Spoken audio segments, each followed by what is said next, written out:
Welcome to Popternative, where we dive into topical discussions from the worlds of pop culture, social media, and sports. Here is your host, Peter Remoliotis, aka PD Beats. PD Beats here from Popternative, speaking to Amber Marshall about season 16 of Heartland on CBC and CBC Gem. Welcome back to the show. It's so good to see you. Well, thank you. You as well. You've been doing this, like, now there's this feeling for many years now where new episodes that we talked about, just like the show is finally kind of done, people are able to see it and everything. Is it a similar feeling every season, or has it been different the last couple of seasons because so much happens?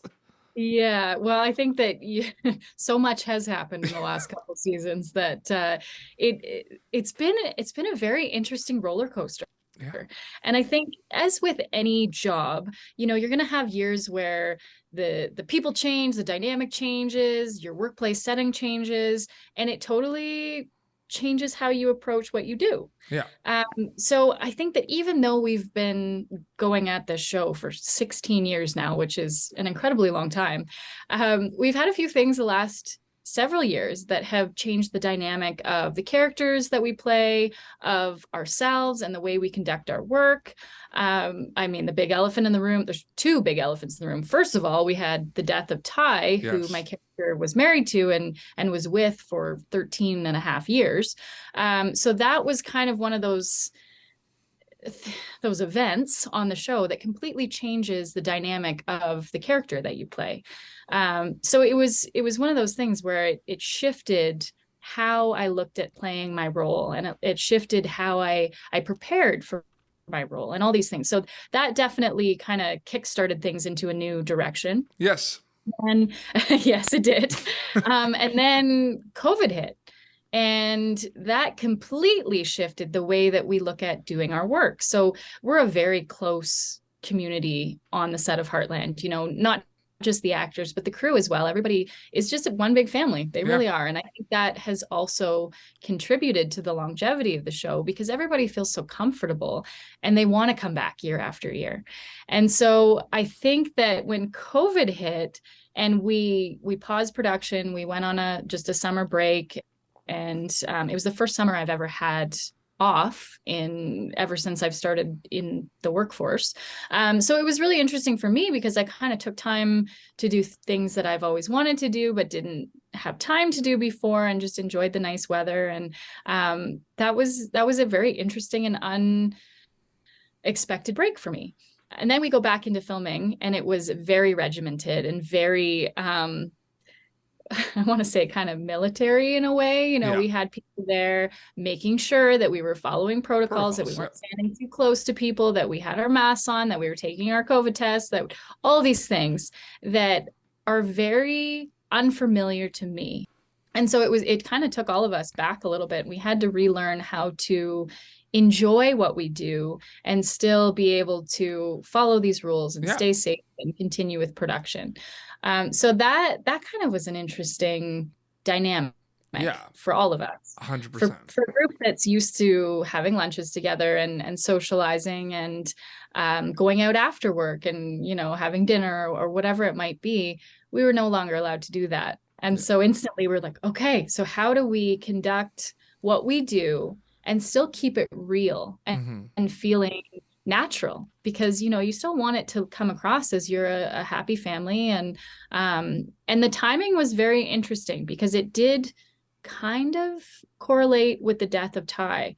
So all of us used that and used what we were feeling, whether it be anxiety. Some of us were not maybe some didn't feel comfortable coming to work in certain COVID situations and things like that. So we all used that and put it into the show and said, okay, well, let's fuel our characters with whatever we're feeling.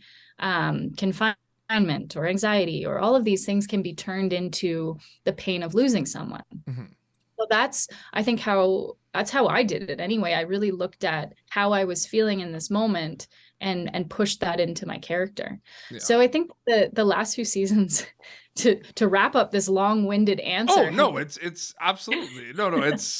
It needs to be long. There's a lot to unpack here. There has been a lot that's gone on. And I think that maybe when we touched on this last year a little bit too, like it's just we're now getting to the point, at least in this season 16, where we were over most of the protocols. So we were able to relax a little bit. And I think our characters were able to relax a little bit because you've now been 3 years after losing Ty. Characters are moving on, and I don't want to say moving on, moving forward. And I think that it's just one of those things that is, it's funny how certain things in life that you take that happen and you move those into your character and the portrayal of your character. Yeah, 100%.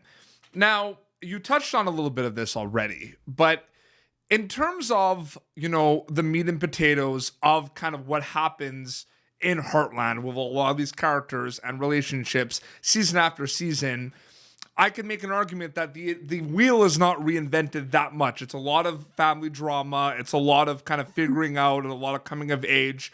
Reading the scripts for season 16, was there anything from the script perspective? Because you've confirmed that filming this was completely different. But in terms of like seeing the scripts, was there anything that kind of stood out for you compared to other seasons that where you were like, oh wow, like this is a little bit different, a different change of pace a little bit? Anything like that specifically?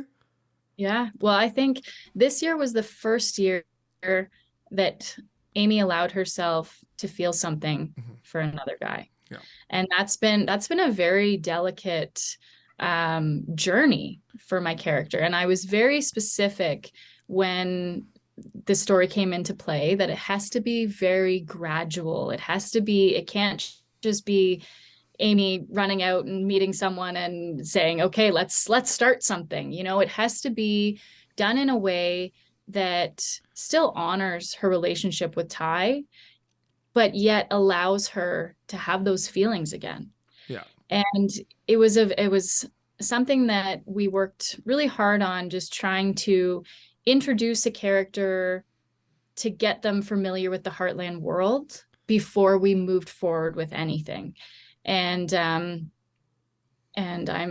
I'm sure that but the actor, Robert Cormier, who played Finn, was in a tragic accident and passed away. So this was something that we were obviously not expecting. And then trying to figure out how to move forward with those characters' journey, but still honor Robert and his portrayal of the character, was a very, very difficult thing for all of us. It's something that when you're telling stories like this and you're creating this drama in this world of what you want people to think is real, there's certain limitations to what we can do, because obviously these aren't real people. These are characters.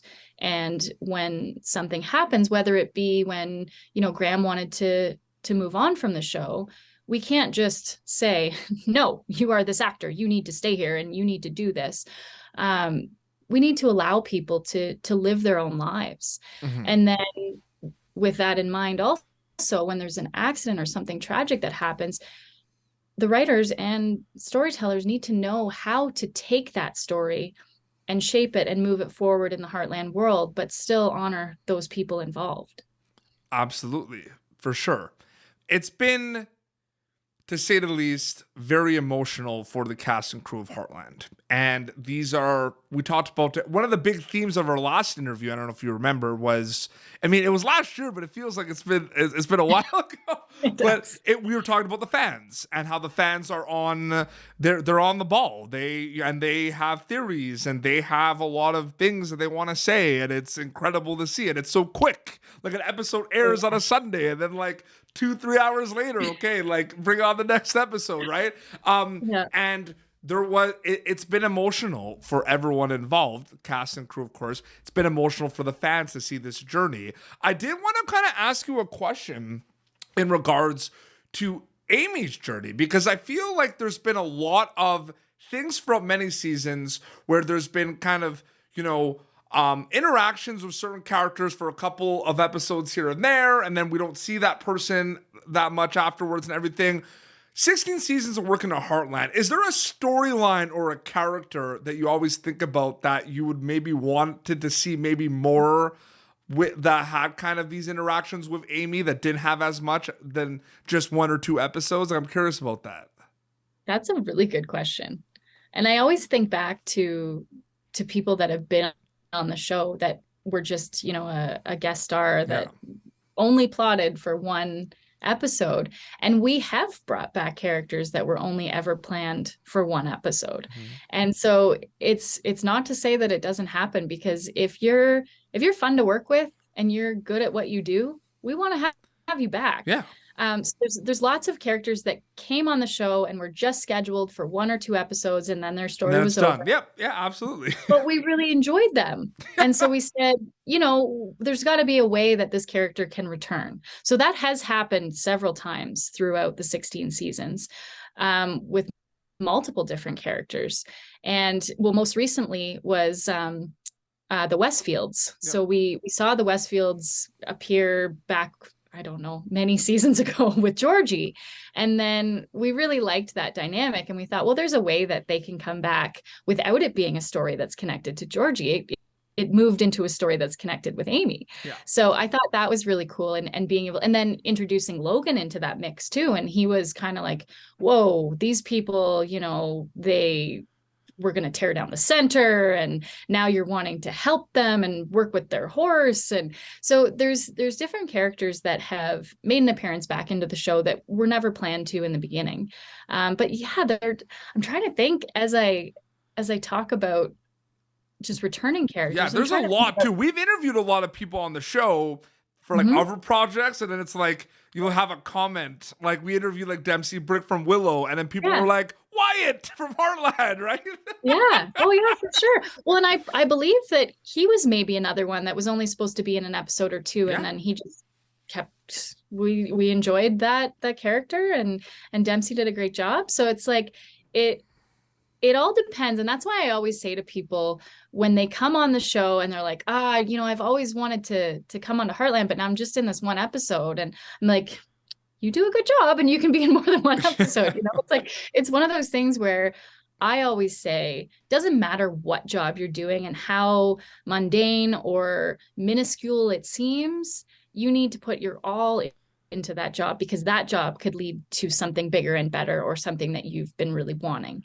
I have a few friends that are like, oh, I'm doing this dumb job. I'm just putting in the hours. I show up. I don't care if I'm late. And I say, that's not the way to think about it, because those people that are hiring you to do this small job are going to say, well, why would I ever move them up? Because they can't even show up on time. They don't even care about what they're doing. Like I still remember back to when I was a kennel girl at the vet clinic, and all I did all day was clean up poop. Like that's all I did. Clean up cat poop, dog poop, vomit, blood, whatever it was. It was not a great job. But I was always there early. I always did above and beyond. And then it was very soon that my boss was like, you were really putting it all out there. Like, this is the best poop cleaner upper I've ever seen in my life. Like, do you want to come in and start learning how to stack dog food, which was my next job? And then I did that really well, and I color coordinated everything, and I made that front room look like a beautiful showroom. So she said, oh my goodness, like you did such a good job stacking dog food. Why don't you learn something about the computer? So then I would come in and I would answer phones and I would check, and it just kind of, you build yourself, right? You start there, and whatever you put into whatever you're doing, you grow from that. And so that's what I believe about guest stars and different people that join our show, is most of the time we're not planning for it to have any longevity in that character. It's just, this is a character that you come in and you do a great job. There's certain characters that we have really wanted to bring back, but due to them being so good, they are booked on other things. Yes. So there is that. And you see it on social media too. People probably message you, bring this character back. And you're like, I would love to. I know. And that's the thing, is that I think sometimes fans get so wrapped up in the stories and the realism of Heartland itself, they don't really realize, well, there's other reasons why we can't just bring somebody back. But we brought someone back. I mean, Jessica made her return to Heartland, so we can just talk about that. Yeah. Oh, and for sure. And I absolutely loved that story because you have the history between those two characters. And it's so cool to be able to see, and I'm not sure if there was any flashbacks in the episode that aired. I don't think there was, but I remember going back and looking at earlier episodes with Jessica and Jake and seeing them as young Jake and Mallory and going, wow, how cool is it that you can see these young kids, like they were like 11 or 12 when they were first on the show. And now you get to see them as adults that are married and carrying on with their lives. And that to me has such a reward to fans that have followed the show for such a long period of time. And to myself, I was like, this is so cool. Like this feels so real because we've been able to see that journey. Absolutely. And I think it was fun for them too, to get to play together again, because, you know, you form these relationships with the people you work with, and then you don't see them again for long periods of time. And so to be able to come back and play the same roles is something that's very rare. Yeah. You know, that doesn't happen very often in television, especially. And people were talking about it a lot. Like people were really excited about Jessica's return. And I think we all were. Yeah. It's amazing. And no, it's so great. And that's so well said about characters wanting to come back, and one episode becomes 8 episodes. I love that. Amber, so great catching up with you as always. Thank you so much for coming back on the show. Yeah, thanks for having me on the show, and hopefully we get to talk in a year. Absolutely, that's the plan. Sundays on CBC, and it's also available for free on CBC Gem. New episodes of Heartland. And then your Instagram, I think it's just your name. There's a lot of animal photos, I believe. There is. So it's Amber_Marshall_farm. Yes, and there's a lot of amazing animal photos. I'm a follower. I love the animals. It's amazing. I like my dog Leo barks at Heartland a lot because of the horses. So I'm just letting you know. Well, I got a fan in Leo then. Thank you. Absolutely. Well, this has been Popternative, youtube.com/Popternative. Previous episodes. Of course, you can catch Amber Marshall's Amy in new episodes of Heartland on CBC and CBC Gem season 16. Until next time, it's Amber and PD Beats signing off. Thank you for tuning in to Popternative. Make sure to check out our past episodes of Popternative on YouTube. Be sure to like Popternative on Facebook and follow us on Twitter. This has been an Autograph Communications production.